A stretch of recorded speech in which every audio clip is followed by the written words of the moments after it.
Advertencia. Este video tiene menciones de abuso, trauma extremo y otros temas oscuros. Se recomienda la discreción del espectador. Warning, this video has mentions of abuse, extreme trauma, and other dark themes. Viewer discretion is advised. El trastorno de identidad disociativo, formalmente conocido como el trastorno de personalidad múltiple, afecta al 1.5 a 2% de la población. Esta estadística es tan común como las personas en el mundo que tienen pelo rojo. A pesar de ser más común que alguien pensaría, el medio de comunicación tiene películas como Split, donde hay un carácter que tiene TID y poderes mutantes también.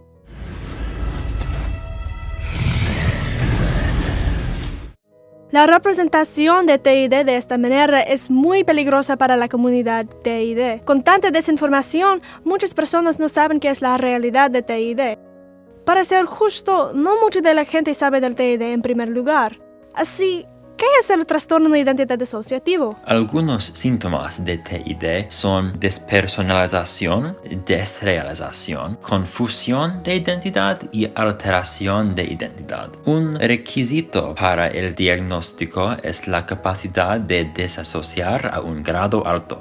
Despersonalización es cuando sientes que no estás en tu cuerpo o cuando ya no estás en control de tu cuerpo. La desrealización es cuando sientes que el mundo no es real. Confusión de identidad y alteración de identidad es cuando te sientes confundido sobre quién eres, no te sientes como tú. TID se desarrolla en los estados tempranos de la vida. Es causado cuando un niño experimenta un trauma repetido extremo y tiene una relación inestable con sus cuidadores primarios. El trauma siempre ocurre antes que el niño forme una personalidad completa. El cerebro va a formar identidades diferentes para proteger la cordura del niño, porque a una edad temprana el niño no puede aguantar con su trauma.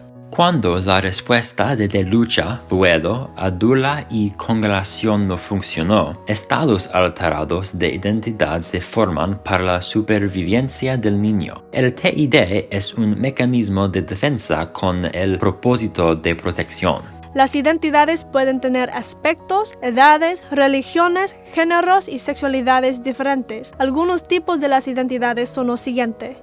El anfitrión es la identidad que se presenta más. Usualmente, él no sabe sobre las otras identidades, porque el cerebro generalmente está tratando de proteger al anfitrión. El protector tiene el rol de proteger al sistema. Sistema es la palabra que he usado para describir todas las identidades de un cuerpo. Un tipo de protector es el cuidador. Él cuida a las identidades jóvenes. La identidad joven es una identidad que se formó cuando un niño fue abusado. Tiene la mente de un niño, pero tiene el conocimiento de un adulto también. Es bastante complicado, como la mayoría de los trastornos mentales. Identidades no humanos son identidades que pueden ser animales, seres sobrenaturales, robots o objetos inanimados. Son formados si el niño fue tratado como un animal o si ya no se siente humano debido al abuso. El perseguidor es otro tipo de identidad protector. Intenta proteger el sistema, pero lo hace sin convención. Es visto como muy mala. Cuando una persona tiene TID, muchos problemas pueden ocurrir. Es más difícil tener una pareja. Es posible, pero las dos personas necesitan paciencia y fe. A veces, aquellos con TID dicen sobre cuando estaban manejando el coche, un cambio ocurre y la identidad nueva no tiene nada idea que estaban haciendo. Como he mencionado antes, debido a representaciones falsas en películas, libros y más, el TID tiene una reputación mala.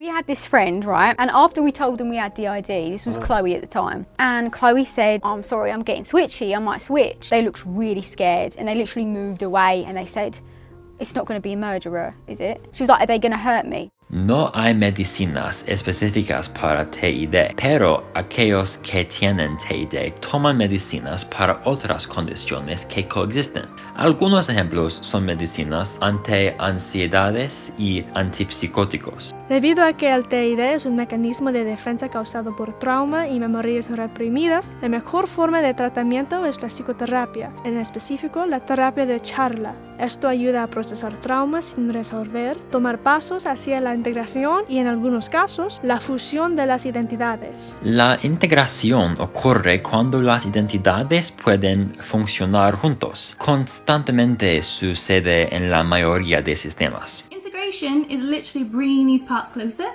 so they can maybe co-front, they can be co-conscious, they can do a lot of good stuff together. La fusión en el otro mano es una resultada de la resolución de trauma o cuando dos o más identidades deciden fusionar para el bien del cuerpo. Las identidades combinan y se convierten en dos o más partes de una identidad nueva. And fusion is where parts mush together, like this. They are essentially now a bigger part of the overall whole. Multiplicity in Me es un sistema del TID que hizo videos educativos sobre TID. Dedicó su tiempo educando a la gente y borrando el estigma alrededor del trastorno. Sus videos son un recurso brillante si quiere aprender más sobre TID. Hay una comunidad larga en redes sociales como YouTube, Tumblr, Reddit y más. El trastorno de identidad disociativo es un trastorno muy interesante. Los efectos y síntomas son muy matizados. Ellos muéstranse en maneras diferentes y la población general no sabe mucho sobre esto. Sin embargo, eso no significa que tenemos que tener miedo o prejuicio. Aquellos con TID son personas también y debemos tratarlos con respeto, compasión y la voluntad de aprender más.